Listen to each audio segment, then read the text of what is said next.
오늘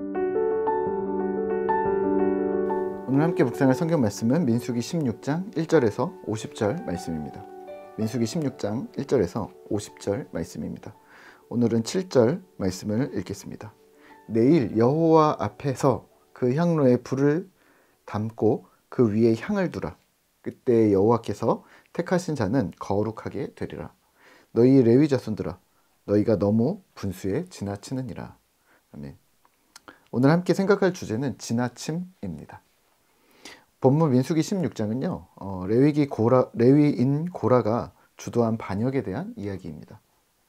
이전에 모세의 지도력에 반항했던 자들은 아론과 미리암이 먼저 있었는데요. 이번에는 레위 지파의 세 종족 중에 고앗 자손과 르우벤 지파 출신의 몇 사람이 연합하여 모세를 공격합니다. 1절과 2절입니다. 레위의 증손 고앗의 손자 이스라엘의 아들 고라와 르우벤 자손 엘리압의 아들 다단과 아비람과 벨렛의 아들 온이 당을 짓고 이스라엘 자손 총회에서 택함을 받은 자 곧 회중 가운데서 이름 있는 지휘관 250명과 함께 일어나서 모세를 거스르느니라. 아멘. 성경에서 고앗 자손은 성막의 물품을 다루는 특별한 책임을 맡았었는데요.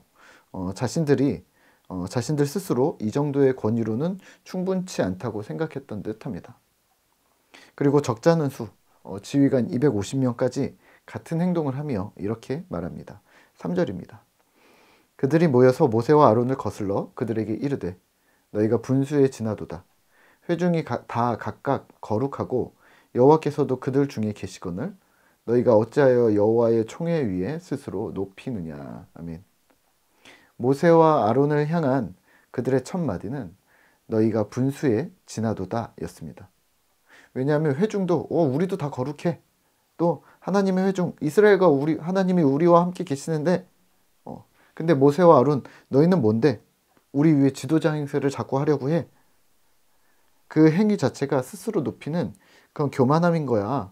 모세와 아론이 이스라엘 민족 전체를 지배하는 독점적인 권위를 너네 둘이 빼앗았다라고 이들은 이야기를 합니다. 여기에 불만을 품었던 것이죠. 여기서 지도자인 모세와 아론은 아론을 하나님께서 선택하셨다는 사실을 이들은 간과합니다. 따라서 인간 지도자에게 반역했을 뿐만 아니라 하나님의 권위에 실제 도전하게 된 것이죠. 모세는 하나님 앞에서 판단을 받자고 합니다. 방법은 이렇습니다. 6절과 7절입니다. 이렇게 하라.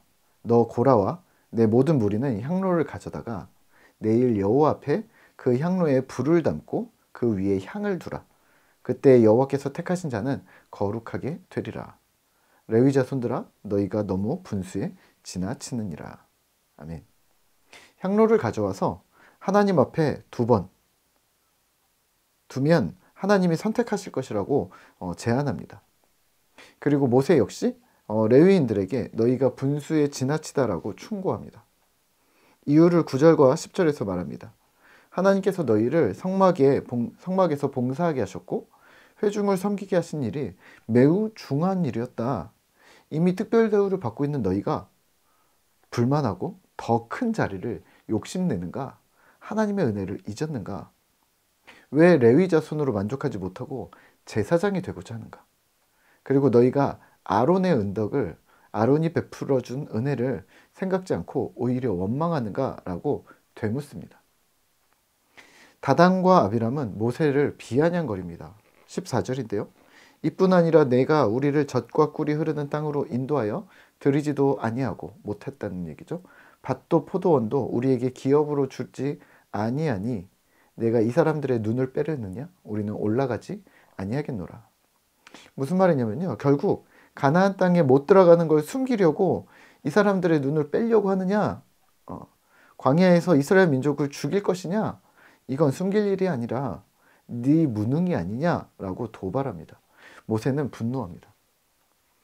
결국 다음날 향로를 들고 여호와 앞에 섰고 하나님이 이스라엘에게 나타나십니다. 그리고 모세를 선택하시고 그들을 벌하시는데요. 땅이 그들을 삼킵니다. 31절에서 33절입니다. 그가 이 모든 말을 마치자마자 그들이 섰던 땅바닥이 갈라지니라.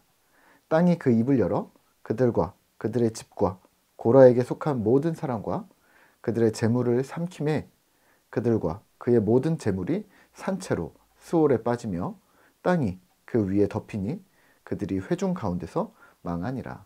아멘. 온 이스라엘 사람들이 도망합니다. 하지만 여호와의 불이 250명을 사릅니다. 여기서 끝일까요?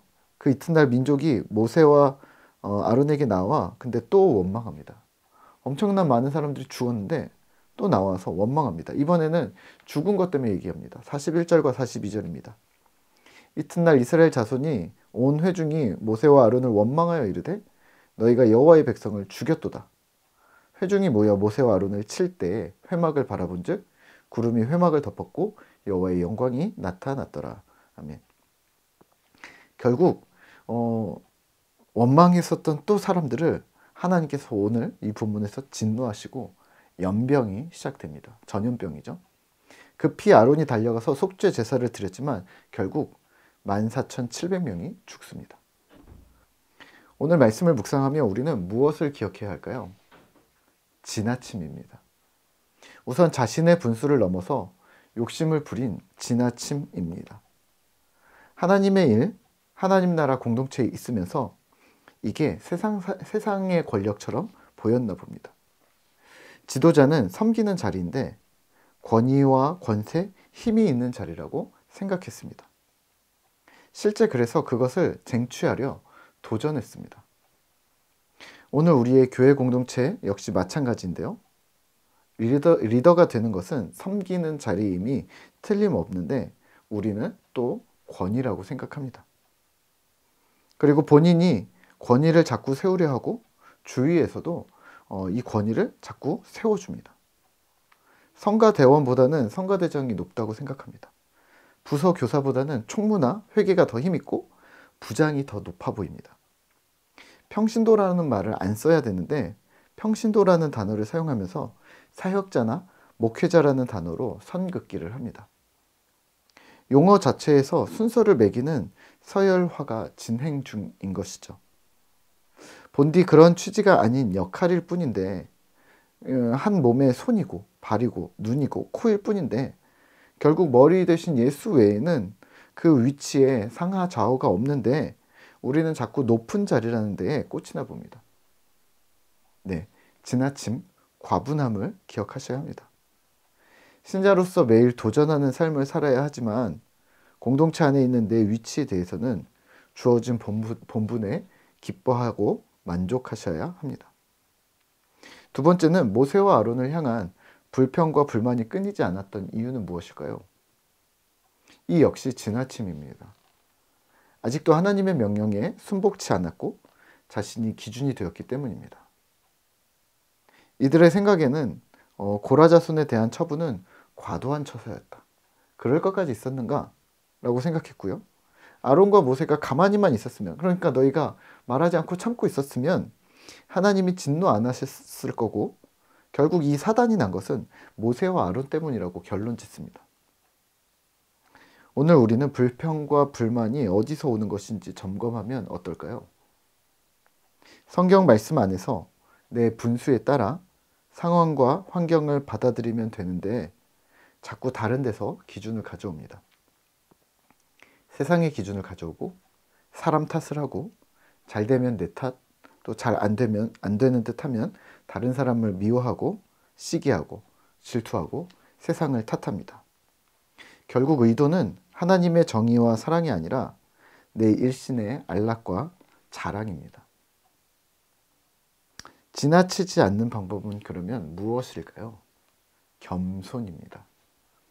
하나님 앞에 겸손뿐 아니라 사람 앞에 겸손입니다. 자신감이 없는 것이 겸손은 아닙니다.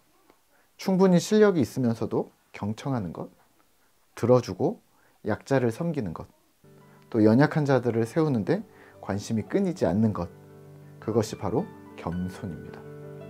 주님의 겸손을 따라 지나치지 않는 신실한 꿈터 성도 되시기를 기도하겠습니다.